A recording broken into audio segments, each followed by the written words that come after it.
Hey everyone, welcome back to Corporate Decoder, the place where we crack open the financial world to bring you the most interesting stories. And today we're diving into Phibro Animal Health's latest 10K report from June 30, 2025. It seems like they've had quite a year with some big numbers and even bigger risks. Before we get into the nitty-gritty, if you love getting these kinds of no-nonsense breakdowns of financial reports, make sure you hit that subscribe button. And don't forget to join our Discord community, linked in the description below, where we chat about all things corporate finance. Phibro Animal Health, a global player in animal health and mineral nutrition. They market a ton of product lines, about 800 really, in roughly 90 countries to like 4,500 customers. Their main products aim to keep farm and companion animals healthy and well nourished. Think antibacterials, anticoccidials, vaccines, and mineral nutrition. On top of that, they do some specialty ingredients for personal care and industrial chemicals. Now, like any big company, Phibro has a whole lot of things they're worried about. They've got a long list, starting with animal disease outbreaks that could really hurt demand for their products. Then there's the public's perception about food safety linked to animal products and regulations around using antibacterials, which is a big part of their business. They're even facing a potential withdrawal of approval for their Mecadox product, which is a pretty serious risk since antibacterials make up a chunk of their sales. Competition is also a major headache, with other companies having more resources. And let's not forget the unpredictable impact of global events like pandemics or even armed conflicts, which they mention specifically with the Israel-Hamas conflict and the Russia's-Ukraine war. In Beerif, to compound their sales, competition is also a major headache, with other companies having more resources. And let's not forget the unpredictable impact of global events like pandemics or even armed conflicts, which they mentioned specifically with the Israel-Hamas conflict and the Russia-Ukraine war. A really interesting development this year was their acquisition of Zoetis' medicated feed additive product portfolio and some other assets for about $2,027.5 million. This deal closed in October 2024. This portfolio was quite significant, bringing in over $400 million in revenue in 2023. So it's a big addition to Phibro's animal health segment. They funded this acquisition with new term loans, which definitely beef up their debt. Now, let's get to the heart of it, the financials. For the year ending June 30, 2025, Phibro brought in a cool $1.3 billion in net sales. This is a solid 27% jump from the previous year. The animal health segment was the star, raking in $963 million, up a whopping 36%. This growth was heavily boosted by that Zoetis acquisition, which added about $28 million directly to their sales this year. Mineral nutrition and performance products also saw growth, though not as dramatic. Looking at profitability, their adjusted EBITDA, which basically measures operational performance before certain expenses, hit $184 million for the year ended June 30, 2025. That's a significant 65% increase from the prior year.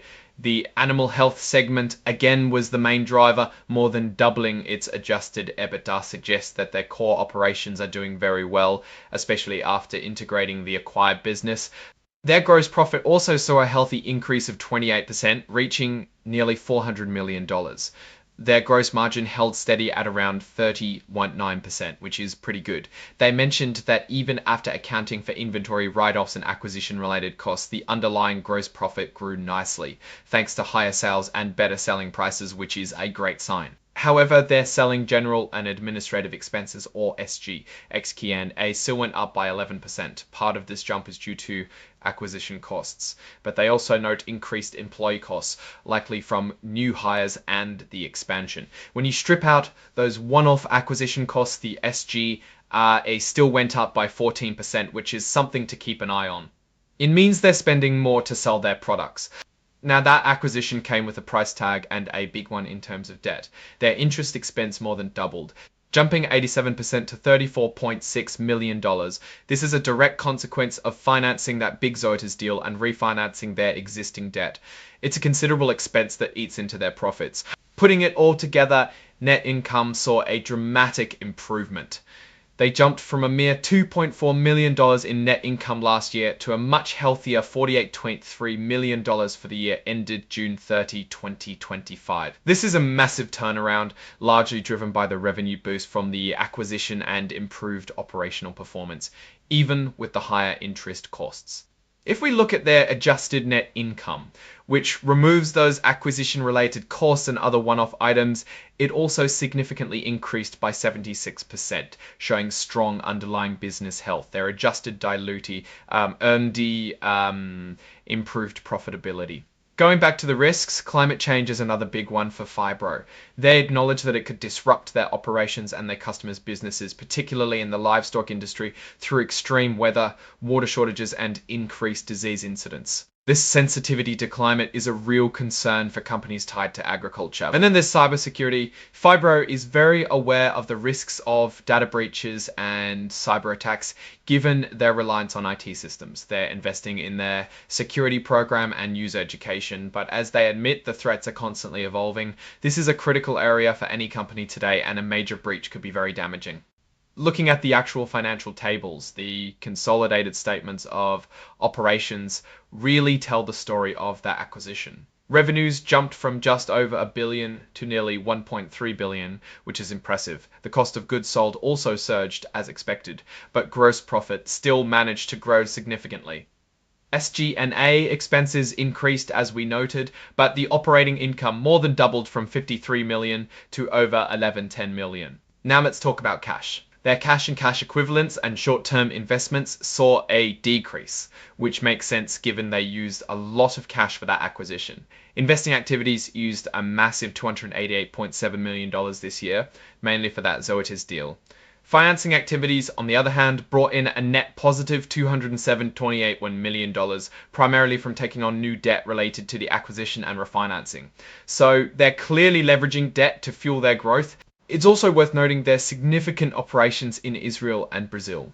They explicitly mention how geopolitical events like the conflict in Israel and economic instability in Brazil could negatively impact their business there. About 16% of their assets are tied up in Israel, and 17% of their net sales come from there. Brazil also accounts for a notable chunk of their assets and sales.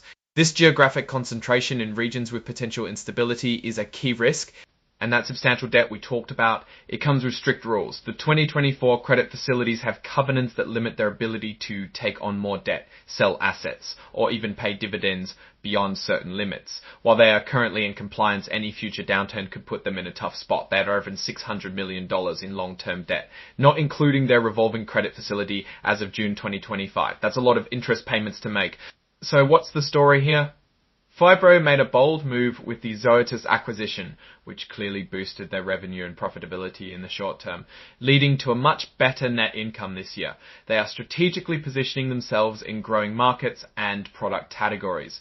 However, this growth comes with significant risks. The increase in debt is substantial, and they are exposed to numerous external factors like animal diseases, regulatory changes, economic downturns, global conflicts, and climate change. Their reliance on certain key products and international operations also presents unique challenges. On the plus side, their core animal health business seems strong, and the integration of the new products is showing positive initial results in terms of revenue and adjusted EBITDA. The leadership team is experienced and they're investing in R&D, but the debt load and the intertwined risks make their future path one to watch closely. It seems like a calculated gamble, and their ability to manage these risks will ultimately determine their long-term success. Alright, that's our decoding of Phibro Animal Health's latest filing. What are your thoughts on their acquisition strategy and the risks they're facing? Let me know in the comments below. If you found this breakdown helpful, smash that like button and remember to subscribe for more deep dives into the world of corporate finance. And hey, don't forget to join our Discord community linked in the description to keep the conversation going.